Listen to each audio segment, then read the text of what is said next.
Hello and welcome to Twin Talk. This is Joy and I'm here with my sister Angie. Hello, and before we begin our podcast, we just want to let you know that we are coming to you from a really cool hotel in Fayetteville, Arkansas called The Graduate. We're sitting on the second floor in this really cool sitting area, and so we've got this really cool vibe going, and wish you all could sit here and join us in this discussion. But anyway, wanted to add that just so. Oh yeah, very cool hotel. We did a little shopping, got to see the lights around the square. Oh yeah, we're highly recommend the Graduate Hotel in Fayetteville, Arkansas. Yeah, we are right next to the town square, like Joy said, and it's just covered in who knows how many lights. It is absolutely beautiful. We're nearing Christmas, and that's why the whole square is lit up with Christmas lights. Yeah, so if you're ever in this area, it's definitely worth a trip to come see the square at Fayetteville. All right, today we're diving into Anne Edwards' Road to Terra, the life of Margaret Mitchell. It is the definitive biography of the woman behind Gone with the Wind. It's a story full of ambition, loss, creativity, and Southern fire. Edwards brings Margaret Mitchell to life as a complex woman who shaped and was shaped by her time. We'll look at 5 parts of her journey. First, we're going to start off with her childhood, her career as a journalist, how Gone with the Wind came to be, and her struggle with fame and her complicated legacy. So let's start at the beginning. Margaret Mitchell was born in 1900 in Atlanta, a city still rebuilding from the Civil War. Her family was steeped in Southern storytelling and pride.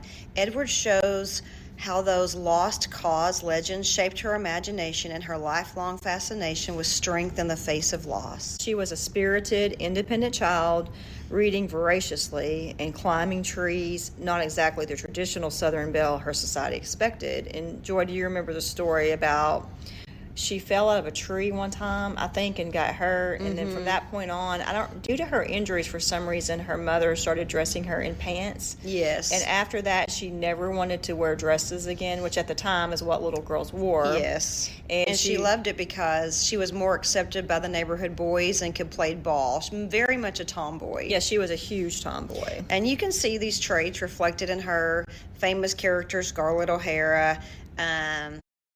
According to this book, Margaret Mitchell had a fierce independence and a refusal to quit. So do you think Mitchell's Atlanta upbringing influenced her themes of loss and resilience? Oh, definitely. I mean, she grew up hearing story after story about the Civil War and all of the suffering and fighting for survival in Atlanta. Yeah, what was interesting to me was the book talked a lot about how, as a child, she would sit at the feet of her relatives, and they would tell all these stories about the Civil War, and that was how she grew up, hearing stories of the Civil War. Yes, first, secondhand accounts of what all happened, especially in Atlanta during the Civil War. Yeah. So before she was a novelist, Mitchell worked as a journalist, and I thought this was interesting, as a journalist for the Atlanta Journal Sunday magazine. Yeah, she was one of the first women in the newsroom, which, back then it was kind of odd to have women in the newsroom. Or rare, yeah. Rare, yes. She was bold, witty, and she was a little mischievous. And Edwards writes that her reporting gave her a sharp eye for human behavior. Yeah, I really think this journalism career gave her exactly the tools she needed to write a book. She had to investigate, and like you said, she learned a lot just from being a journalist. Her attention to detail and ability to capture authentic voices really came from those years of interviewing and observing. And as you read the book, you learn that so many of her characters were pulled from people that she knew personally. Yeah, to me, that was met. the most interesting part. Some of the most interesting parts of The Road to Terra was how so many of these characters are based on real people. Yeah, and so we need to mention, and I think a lot of people probably don't know this, it's a very interesting fact, was that the reason she even started writing Gone with the Wind was because she had an ankle injury that happened during an auto accident.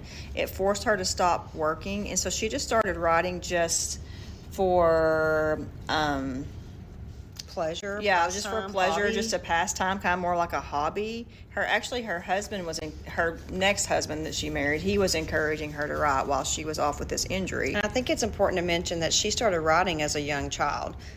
Yes. She had lists of titles of books she wanted to write, and one of her short stories was even published in their school yearbook. Right. So in the mid-1920s, stuck at home with that ankle injury, Mitchell begins to write stories just for fun. She hides the stories away for years because she's worried that people might laugh about them. And Edwards describes her as both shy and a perfectionist. So that's a fascinating contrast to her strong heroines. And then, almost by accident, a friend sees her manuscript and urges her to send it to a publisher. Yeah, within months, Gone with the Wind becomes a cultural phenomenon. I want to interject here that the whole story of how she wrote the book and how it ended up being published is fascinating. Mm-hmm. It's really long and complex, but mm-hmm. that in itself was worth reading. Yes, that is a very interesting part of the book, just how the manuscript finally ended up in a publisher's hands. Yeah, and it's one. She was scared to death and so insecure about it and just didn't want anyone to read it. I think she was scared to death of criticism after she had poured her heart and soul into this book. Yeah, so many times there were rumors going around that she was writing a manuscript and she would deny it time and time again. And anytime someone would ask her about it, she would just adamantly denied it. She either would deny she was writing it, or if they figured out, yes, you are writing it, then she would just downplay it. Oh, it's nothing. It's just from my personal hobby. I'm never going to publish it. I'm never going to publish. I don't ever want this book published, because she was scared of failure, I think. Yes. Gone with the Wind was published in 1936, and it exploded. It got a Pulitzer Prize, movie deals, worldwide attention. But Anne Edwards makes it clear fame didn't make Mitchell happy. She withdrew from public life, and she felt trapped by her own success. Yeah, she did not want to be the face of Southern nostalgia. She wanted to protect her privacy, and she was scared to death of getting any details wrong about the war or anything to do with the Civil War, because she knew that Southerners knew their history and she knew they would pick it apart. But I think the person she feared the most was her dad's criticism. Yeah, because he was a perfectionist. Yeah. How do you think sudden success impacts a writer who never sought the spotlight? Well, as we see in this book, Margaret Mitchell did not take to fame easily. I think she spent half of her time after the fame suing people who... She spent so much time suing people who illegally used Gone with the Wind to make products like dolls or anything that had a quote or anything. She could not stand for someone else to take her hard work and profit from it, which I don't blame her. She had a lot of blood, sweat, and tears in this novel. So, in my opinion, one of the most interesting parts of the book is how she handled this fame. Mm-hmm. And maybe you'll disagree with me, but I felt like she handled it poorly. Very poorly. So, and I felt like she was also her own worst enemy. Did you feel like that? Yes. So, let's just, as an example, she is famous worldwide, yet the woman did not take her phone number out of local directories. Yes. She did not did not move. She did not keep secret where she lived, which people easily found that out. I guess she couldn't help that. And when people knocked at the door, they answered it. People would knock at the door. When the phone rang, didn't she have a maid? So here she is. They answer the phone and they answer the door. Hello. Okay, here's the other thing. The other part of that, Joy, is she's now making ungodly money, and yet she could easily, and she even had a friend tell her, Margaret, hire someone to take care of all this for you. Yes, hire a manager. Hire a manager. Hire someone to be the buffer between you and the public. Yes. Yet she was almost eccentric in a way. Yes, and she was a penny pincher, and they said she wouldn't go buy new clothes or go get a bigger house. She just hoarded her money. It took them forever before they even bought a car, or at least a nicer car. Yes, and she answered every fan letter, thousands of fan letters by hand in person, which is amazing, but that also is going to drive you to an early grave. Yes, but I just felt like she could have handled it much better, and she just wasn't smart when it came to how to handle all the things that come along with fame. She did not use her money in her favor. I don't feel like. She had plenty of money to hire these people that could have responded to fan mail and could have responded and handled all these cases where people were plagiarizing her work. But she just wanted to do it all on her own. And she felt like it was almost like she took all the stress and all the responsibility of dealing with all these issues and problems that come along with fame, where she could have hired other people to do it. Right. So, she did not handle that well. And then, tragically, she had a car accident. She was hit while she was on her way to go see a movie. I looked it up today just to see what it was. And what movie was it? It was a Canterbury Tale. Oh, yeah. She and her husband were headed to go see a movie. Yeah, a Canterbury Tale. And anyway, she was crossing the street and she got hit by a car. That happened in 1949, and then she died like 6 days. Was she conscious before she died, or was she unconscious? No, I can't remember. From what I remember, she was unconscious, and she never regained consciousness. I think she had a lot of internal bleeding. Okay. And then she died around 6 days later. And here's something super controversial. According to her husband, one of her last wishes in her will was to have all of her manuscripts burned, including the manuscript for Gone with the Wind. And so he carried out her wishes. And that is why you cannot to this day see the manuscript for Gone with the Wind. Now, that is true. However, there was one document.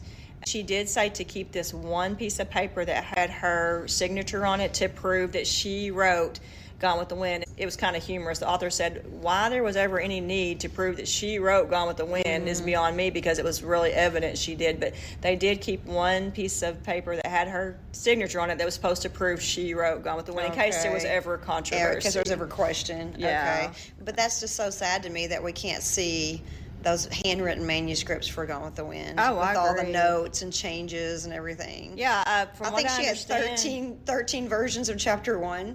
Oh, yeah. And for what I understand, even in the book, they talk about she had manila envelopes that were just stuffed full of the chapters, and they were written on and scratched through. And wouldn't you love to go back through and just read all the those changes? The changes, yeah. And I just love all of the notes that this book includes about.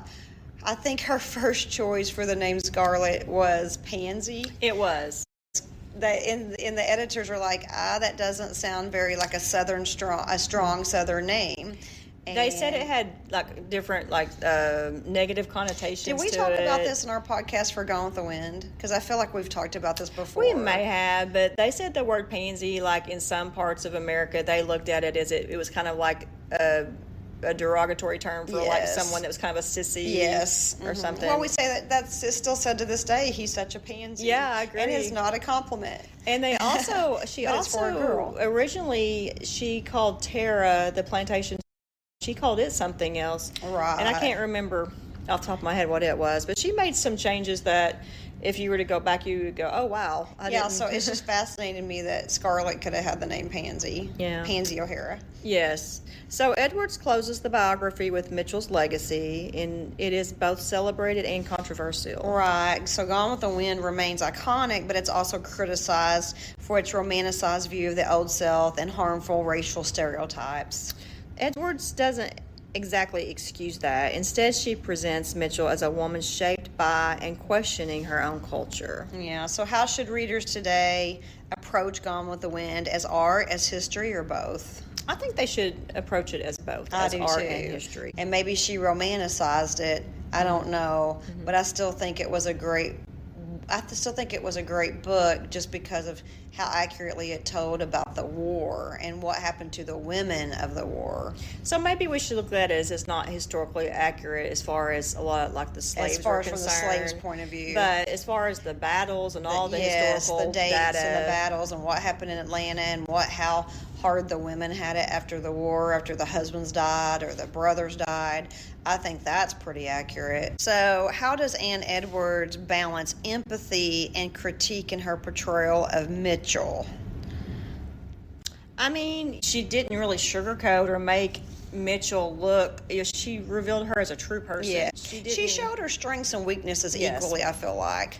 Yeah. So her strengths were obviously she was a good writer, apparently she was a really good journalist as well. And of course her weaknesses were she was so scared of criticism, so scared of failure, she didn't want to even see the manuscript until she finally gave in after a lot of pressure. Yeah. And of course another weakness was how she handled her fame, which we've already talked about. But this is years ago before social media and it is eye-opening to me because when you think about someone who wrote a book like Gone with the Wind that won a Pulitzer Prize, and you just did it win a Pulitzer Prize? Oh yes, yeah. Oh, I guess I forgot about that. She said I really didn't believe that I had won until I got the $1,000 check from them. Oh, right. Because whoever won at the time got $1,000. Okay. And she said that's when I truly believed I had won the Pulitzer. Right. But anyway, what I was going to say was, you read these novels and you think, oh, these authors. I do think she was brilliant just to write the book. It's such a great writer. Right. But you realize, oh, she was human.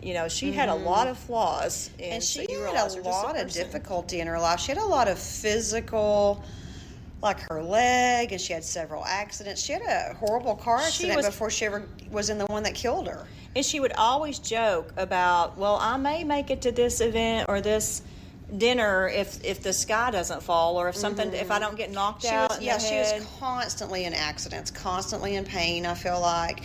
Along the lines of her being like accident prone and unlucky, as far as she was always getting hurt.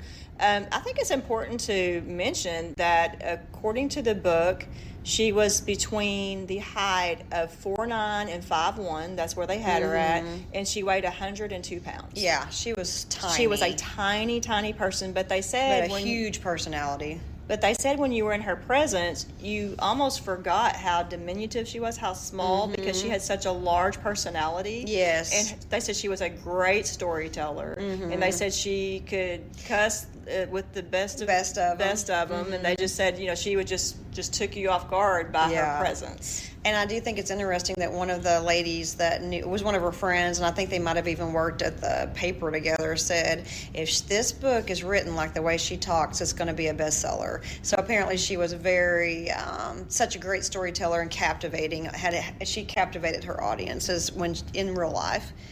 So I guess we'll start wrapping this up. Road to Terror gives us more than a biography. It's the story of a woman torn between the world she inherited and the one she imagined. Edwards reminds us that behind every legend is a real person, flawed, brilliant, and human. Right. So thanks for joining us for this episode of Twin Talk. And if you enjoyed it, share it, leave a review, and tell us what you think. We'll see you next time on Twin Talk.